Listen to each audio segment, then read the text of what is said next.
Chefs often step into the role of first responders during crises. What drives you to take action, and how has this shaped your perspective on the role of a chef?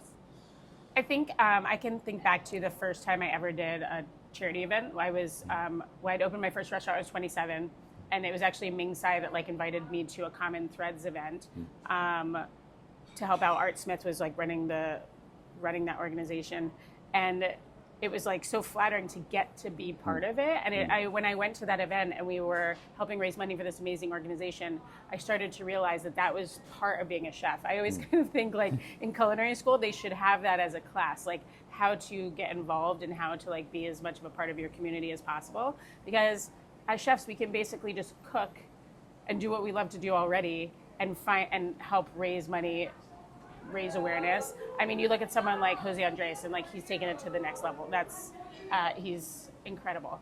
But chefs can do smaller things. So I've always found supporting other people's organizations like World Central Kitchen or different wildfire organizations, of course, right now, is the way to do it for me rather than having my own. And so it was, for this event in particular, I woke up in the morning, the day the fires were kind of happening, was flying to Chicago already.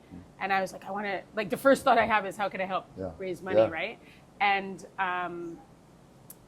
but you can't do that in LA. At first I texted my team there, I was well, that doesn't make sense. And I woke up in the morning, I was oh, Chicago, so many friends and people were texting are you okay? Are you okay? How can we help? And so this was just a way to let people help. So we also just kind of help people find ways to help.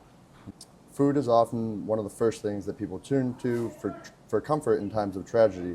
Why do you think it holds such power to bring people together and heal?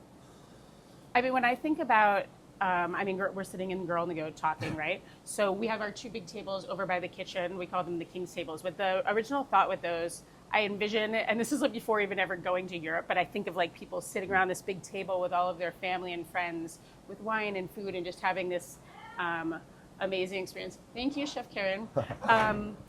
Having this coming together. It's food always brings you together. Think about when I grew up, there was definitely times where we just all sat on the couch and watched TV and kind of ate at the couch.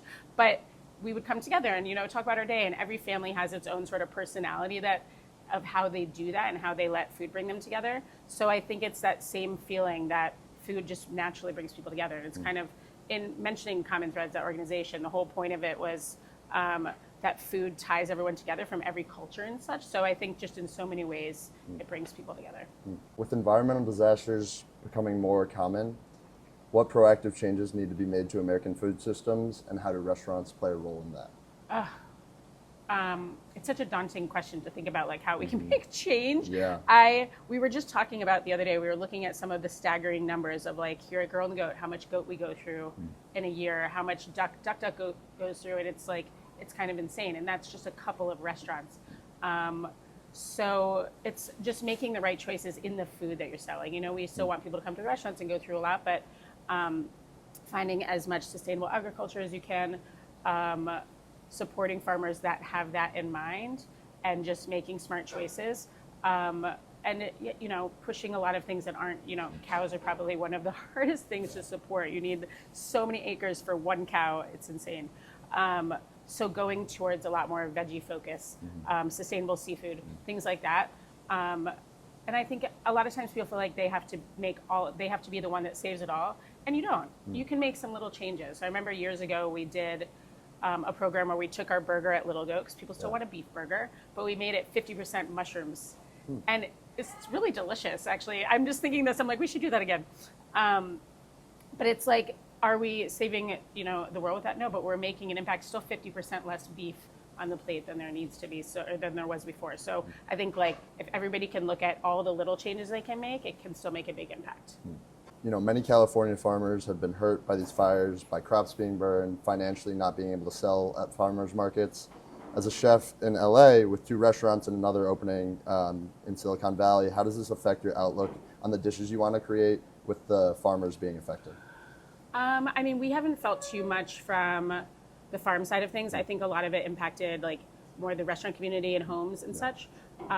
So for me, it's more so, thinking about how we can support the restaurant community in LA. Think about suddenly, Girl on the Goat's not here anymore, and how many people are displaced from jobs. So there's some organizations, and we're actually coming together with Guy Fieri to do an event in March. We haven't announced it yet, but to support restaurants and kind of do some rebuilding. So I think it's just looking at all the different ways to support, I mean, so many different people affected, but I think agriculturally it doesn't seem to have a huge impact, but it's kind of it's still going, like, who knows?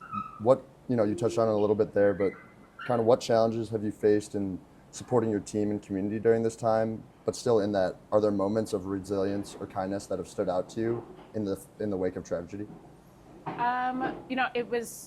We closed the restaurants for a few days, and everybody got their wages and things like that. We wanted to make sure, but we wanted to not have people feel that they're putting their job in front of their safety, and a lot of people were asked to evacuate their homes, and luckily nobody on our team was hurt, nobody lost their homes, but we still wanted everyone to feel supported.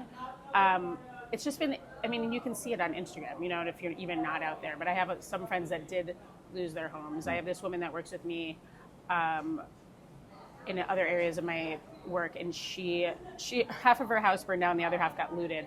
So it's, again, like small impacts, the people that are in my life that lost their homes is trying to like help support them. And you can see like everyone sort of, the whole LA community coming together. There's so many chef friends that are out giving out food. I went and helped give out food out in Malibu the other day.